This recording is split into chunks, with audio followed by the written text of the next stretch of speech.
la communication suivante du docteur Alex Fourdrin, parcours de soins, dépistage et planification préopératoire. 15 minutes.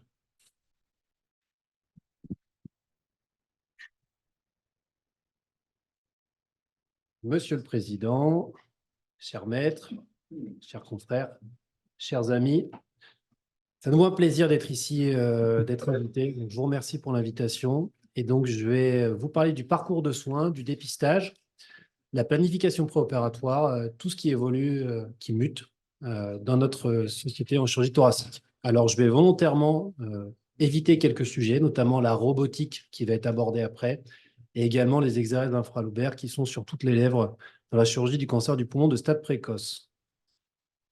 Alors, la première chose, qu'est-ce qu'un parcours de soins innovants? Quand on m'a donné le sujet, je me suis posé la question. Et en bon jeune chirurgien thoracique, la première chose que j'ai fait, c'est aller sur Internet et demander à ChatGPT ce qu'il en pensait. Donc, ce bon ChatGPT m'a dit qu'un parcours de soins innovant, c'était une approche personnalisée et intégrée de la prise en charge des patients. Je vous ai surligné les passages les plus pertinents selon moi. C'est l'utilisation de nouvelles technologies et de données de santé pour améliorer la qualité des soins. Dans l'innovation du parcours de soins, il y a les approches préventives, les interventions précoces. On va parler du dépistage.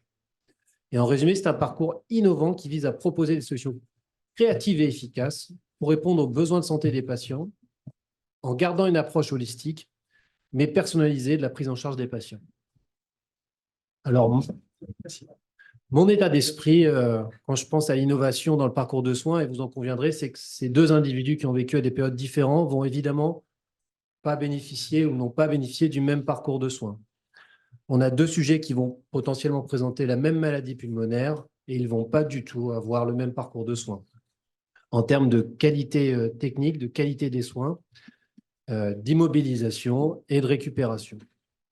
Alors, quelles sont les innovations dans le parcours du soin en chirurgie thoracique? Ce qui a vraiment changé ces dernières années, c'est que le patient n'est plus passif dans son lit, n'est plus passif dans son parcours, mais c'est lui l'acteur de son parcours. Il traverse son soin et nous sommes finalement maintenant ses intervenants. Donc, on va parler de préparation à l'intervention, on va parler d'information multimodale avec différents types de supports et on en a déjà parlé, une approche d'équipe. Ce n'est plus le patient du chirurgien, c'est le patient des médecins, des kinés, des IPA. Tiens, cette façon de réfléchir me fait penser à la réhabilitation améliorée après chirurgie, dont on entend tous parler depuis des années et qui finalement n'a été précisé par un rapport d'experts qu'il y a 5 ans. C'était 2 ans avant, c'était seulement il y a 2 ans que le même rapport européen est sorti. Alors l'innovation, c'est également dans le parcours de soins chirurgical par la diminution de la sévérité de la voie d'abord. La thoracotomie, qui est l'abord ouvert de la cage thoracique, par la section des muscles et l'écartement des côtes, était le gold standard dans notre société jusqu'il y a très récemment, et a été remplacé par 2 éléments.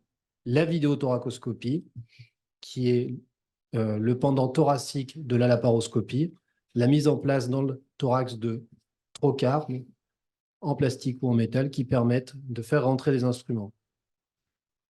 Nous savons tous que dorénavant, le robot est l'outil de choix numéro 1 pour les chirurgies minimalement invasives, qui permet la même chose, si ce n'est que cette approche est maintenant téléopérée, c'est-à-dire qu'on manipule les instruments à distance, habituellement 3 mètres, mais ça peut être fait en transcontinental. Alors évidemment, c'est la principale innovation chirurgicale que nous avons eue ces dernières années, ces dernières décennies, avec une chirurgie mini-invasive. On peut voir dans les données françaises, grâce à la base de données Epitor qui collige toutes les données épidémiologiques des patients opérés, des centres participants, plus d'une centaine en France, qu'un croisement des courbes a eu lieu autour de 2020-2021, avec maintenant la majorité des patients opérés pour cancer du poumon qui le sont par des voies minimalement invasives. Alors, ça s'est fait en 2020-2021. La technique a été décrite dans les années 90, le premier en 91. Et pourtant, il a fallu attendre 2022 pour voir le premier essai contrôlé randomisé de grande ampleur qui a démontré une équivalence oncologique avec des résultats de morbimortalité améliorés. Donc, nous sommes passés du thorax ouvert au thorax fermé. Et je vous présente, c'est une publication d'il y a quelques mois, où maintenant on peut également opérer le thorax en passant en dehors du thorax. C'est la technique outside the cage, ou en dehors de la cage thoracique, où on va passer les instruments par voie abdominale afin de diminuer le traumatisme sur la cage thoracique qui reste rigide pour les instruments et source de douleurs neuropathiques et de complications propres.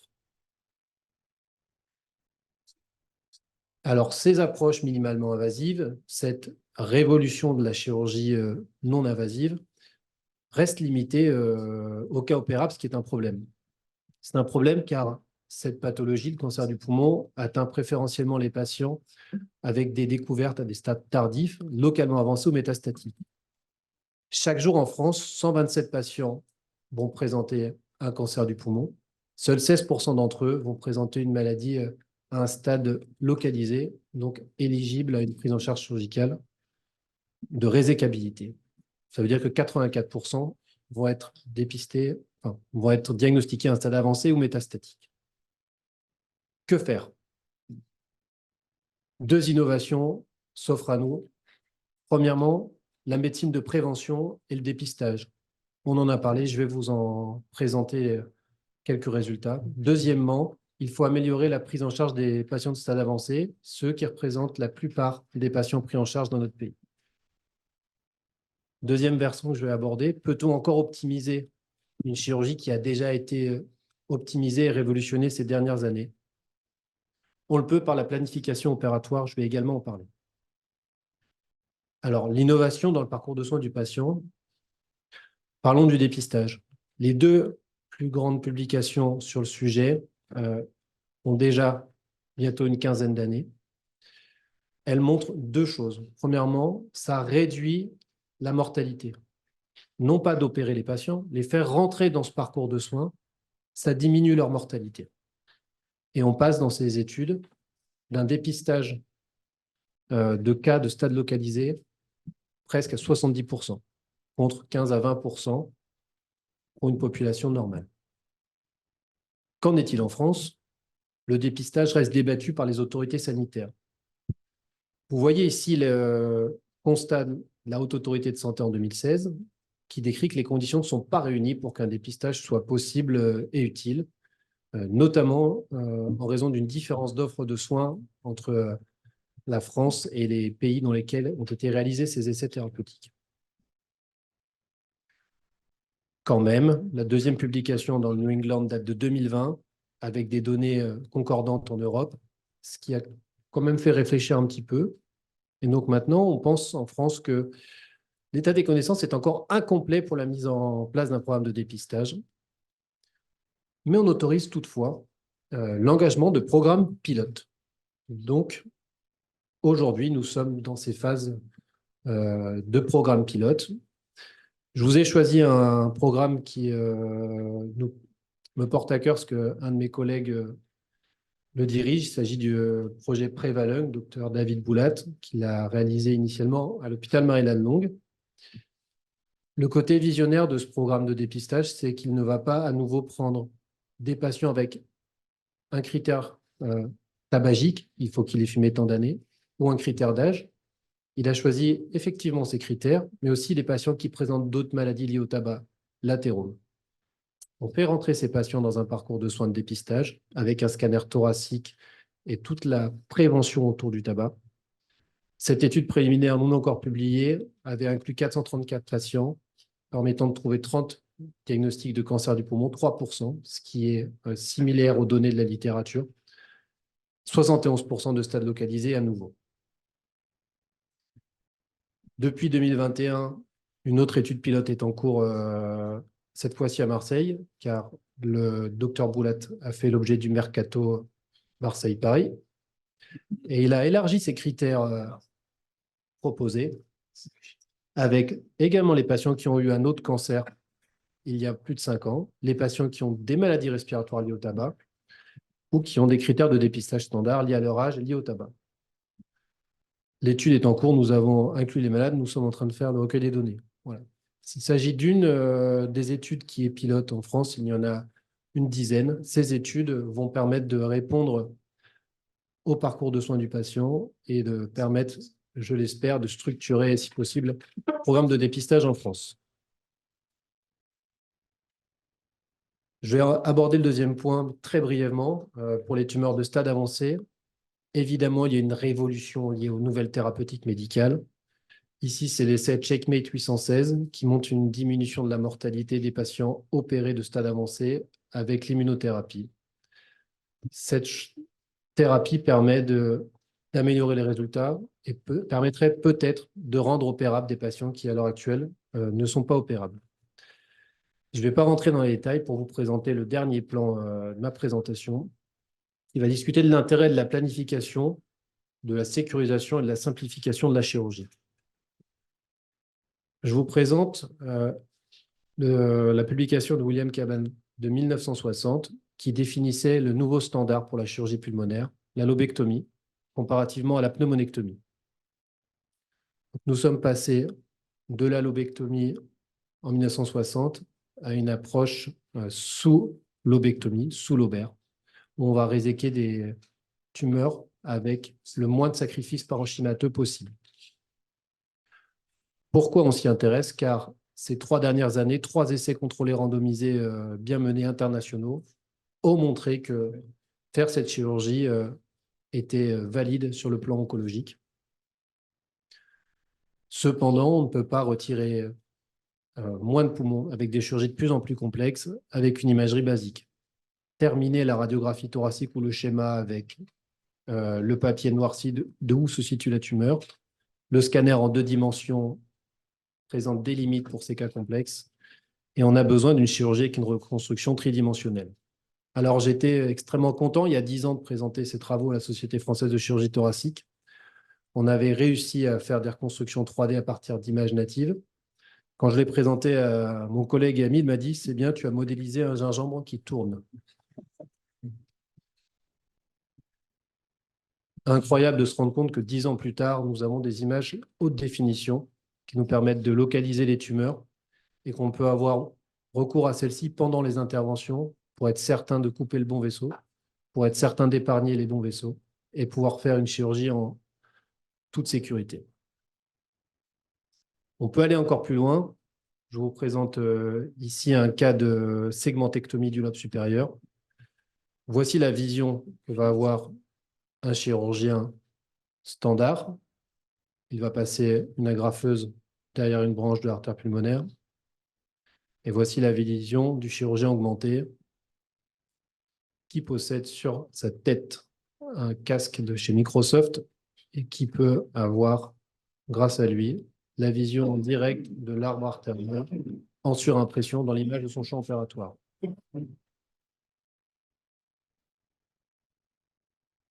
Également, mais je rentrerai peu dans les détails, le docteur Petit vous en parlera plus, pour les segmentectomies, on peut avoir recours à d'autres artifices, comme le verre d'indocyanine, qui permettent de compenser ce que l'œil ne peut pas voir par lui-même. Alors, les reconstructions. Gadget futuriste ou réelle utilité? Il n'y a pas d'essai contrôlé randomisé, il n'y a pas de publication grande ampleur. Il y a des mini-séries, des rapports, des reviews, avec des critères de jugement principaux plus ou moins intéressants. J'en ai trouvé une sur la durée opératoire. Je ne pense pas que ce soit la chose la plus importante pour le patient. Néanmoins, il semblerait que la chirurgie soit plus sûre.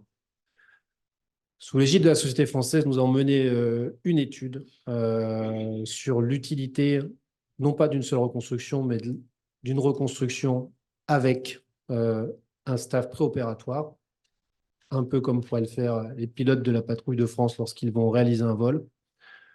On a mesuré le taux d'événements indésirables péropératoires, le taux d'événements indésirables liés à l'hospitalisation du patient et, sans surprise, planifier une intervention permet de réduire les événements indésirables, notamment graves, transection de mauvais vaisseaux, segmentectomie ne comportant pas la pièce opératoire, etc. Alors, quelle perspective? Allons-nous tous opérer avec des casques? Que vous présenterai-je dans 10 ans? Je ne sais pas. Je ne sais pas si on va tous opérer avec des casques comme ça, ou si dans 10 ans, on n'aura pas une chirurgie ou une médecine future, comme dans Minority Report. En conclusion, il y a une réelle mutation épidémiologique, nous en avons parlé. Il y a beaucoup plus de patients qui vont se présenter avec des tumeurs de stade précoce grâce au dépistage. Pour ces patients, il faudra une révolution de la médecine en termes d'adaptation des effectifs et de la qualité de la chirurgie. On va aussi avoir plus de patients avec des tumeurs de stade avancé ou métastatiques qui, sous l'effet de nouvelles thérapies, vont devoir avoir une prise en charge multimodale. Concernant le parcours de soins, le patient est un réel acteur de son parcours. Nous en sommes tous convaincus à l'ère de la RAC. On doit réduire son traumatisme chirurgical, mais bien que ces pathologies soient complexes, il faut qu'on s'attache à simplifier les parcours de soins. Pour ce qui est de l'approche chirurgicale en elle-même, il est évident qu'on ne peut plus rentrer au bloc opératoire en se demandant ce qu'on va opérer dans la journée. Il faut avoir planifié ces interventions chirurgicales et savoir avec précision ce qu'on va faire et comment on va le faire. Il existe des solutions de modélisation tridimensionnelle qui peuvent être utilisées, qui peuvent être réalisées, mais si vous la faites mais que vous ne la regardez pas, finalement, est-ce que votre patient va en tirer les bénéfices? Enfin, on a une optimisation des instruments chirurgicaux, notamment le robot. Il faut garder à l'esprit que nous devons rester des chirurgiens augmentés plutôt que l'inspecteur gadget. Voilà, je vous remercie. Merci, Dr Fordrin, pour cette belle communication qui est pile poil dans les temps. Donc, vraiment, rien à dire. Je pense qu'il y a des questions dans la salle. Peut-être un commentaire. Tout d'abord, bravo pour la présentation. Au-delà même du dépistage, je crois que maintenant, ce qu'il faut retenir, c'est vraiment la médecine d'interception. C'est-à-dire que quand vous avez un patient tabagique, il ne faut pas le voir que pour le cancer du poumon. C'est potentiellement un patient qui a une sténose coronarienne, qui a une sténose carotidienne. Et on attend la même chose des chirurgiens vasculaires. Quand ils voient un patient qui a une sténose carotidienne, vous avez fumé un paquet par jour pendant 20 ans, il faut penser à lui proposer de rentrer dans une campagne de dépistage. Donc il faut que tous les gens, tous les chirurgiens, tous les médecins qui prennent en charge un patient qui a été exposé du tabac rentrent dans cette philosophie. Donc c'est une médecine d'interception. Le deuxième élément, c'est, comme l'a rappelé Alex, quand on met un patient en bloc opératoire, c'est une vraie philosophie qui est une vraie mutation. On ne peut pas être seul chirurgien dans son bureau et découvrir le scanner au moment de l'intervention. Ça se prépare en équipe, tu l'as bien montré. Il y a des staffs dédiés à ça, il y a des planifications, et c'est vraiment l'équipe chirurgicale qui rentre dans une philosophie d'optimisation du geste et de réduction des risques. J'ai aussi un commentaire, bravo Alex. J'aurais rajouté deux choses. Premier mot-clé, tu as parlé de la RAC, mais il faut parler de la réhabilitation qui devient quelque chose de très important. Et tu as parlé de passer d'un patient passif à un patient actif, bien sûr. Ça rentre dans ce cadre-là. Et puis après, en fait, on pourrait résumer un parcours personnalisé. En fait, on est en train de personnaliser les parcours. C'est le deuxième mot-clé, à mon sens, dans les nouveaux parcours aussi, avec tout ce que tu as dit, bien sûr. Professeur Benamou. Oui, juste un commentaire concernant l'épidémiologie préventive. Vous avez illustré un peu les difficultés qu'on observe tous de faire apparaître des innovations dans le cadre du fonctionnement de la haute autorité de santé et des résistances qu'on trouve quand on veut au moins être à peu près au même moment que les autres nations qui avancent. On est vraiment en difficulté. Alors, il y a une chance actuelle, c'est que l'administration a inventé l'Agence pour l'innovation en santé, donc qui est un peu le pilier accélérateur finalement du système administratif sur lequel il faut absolument qu'on s'appuie, nous les chirurgiens, et c'est la raison pour laquelle, avec l'Académie de chirurgie, nous sommes en train de créer l'Observatoire national de l'accès précoce aux innovations chirurgicales et interventionnelles. Donc, ça va être le guichet par lequel tout ce travail pourrait peut-être être poussé vers la haute autorité de santé, mais cette fois avec des moyens d'expertise qui viendront des collègues eux-mêmes et donc qui pousseront le pilier freinateur qui est la haute autorité de santé devienne plus proactif et conscient de la nécessité d'avancer. C'est ça, et trouver des moyens de le faire. Professeur Joannet. Oui, bravo pour votre communication. Vous avez déjà entendu. D'ailleurs, vous avez eu un prix à l'Académie déjà. Je voulais vous interroger sur le temps médecin. C'est-à-dire que on voit bien que maintenant, les opérations, ça se prépare. contrairement à notre génération où on arrive en salle On d'op faisait et puis on on faisait des calques. opérait le malade, quoi, hein. Et donc, ce temps médecin, pour quelqu'un qui n'est pas en apprentissage, ça représente, qu'est-ce que ça représente? Et aussi, qu'est-ce que ça représente peut-être en gain sur la durée de l'intervention? Et je vous pose cette question parce qu'actuellement, il y a la réforme de la nomenclature. Or, dans la hiérarchisation des actes, on ne tient pas compte du travail préopératoire. Ouais, ça va rentrer dans ce domaine des soft skills. Ce sont des choses qui ne sont pas capturées par nos éléments de surveillance. Ce qui est sûr, c'est que le temps qu'on prend à faire ça n'est pas gagné au bloc opératoire. Ça, je pense que c'est sûr. En temps médical, difficile à côté, je dirais que ça ne dépasse pas plus d'une demi-heure par patient de temps de modélisation. Il y a des solutions extrêmement rapides. Alors, il y a également peut-être le temps des radiologues aussi, non? Parce que moi, j'ai travaillé avec des radiologues qui me faisaient des très beaux scanners, mais quand on leur demandait les reconstructions en 3D, ils expliquaient au bout d'un certain temps qu'ils avaient peut-être d'autres préoccupations. Alors, c'est extrêmement chronophage pour eux de créer les images. Là, les solutions que je vous ai montrées sont faites par des sociétés industrielles. Il y a deux modèles. Soit vous envoyez les images qui sont réenvoyées directement consultables, soit vous le faites vous-même avec un logiciel. La courbe d'apprentissage est assez rapide. Le gingembre qui tourne, c'était fait par un radiologue et ça lui avait pris 2 heures. Donc, effectivement, ils n'ont pas forcément les outils nécessaires. Ce sont des firmes dédiées qui font ça. Professeur Joannet, en tant qu'orthopédiste, on faisait les calques, nous, quand on était jeune chef de clinique. Professeur Bass. Deux commentaires. Un premier pour alimenter le débat sur la HAS. La HAS freine, mais parfois à 10 ans d'avance. Il faut ne pas l'oublier sur les checklists, sur le travail en équipe. Donc oui, sur les technologies, pour des raisons financières, probablement qu'elle freine un peu. Mais quand même, moi, je trouve que c'est une autorité qui a beaucoup d'avance culturellement. Bon, c'était un petit point pour ouvrir le débat.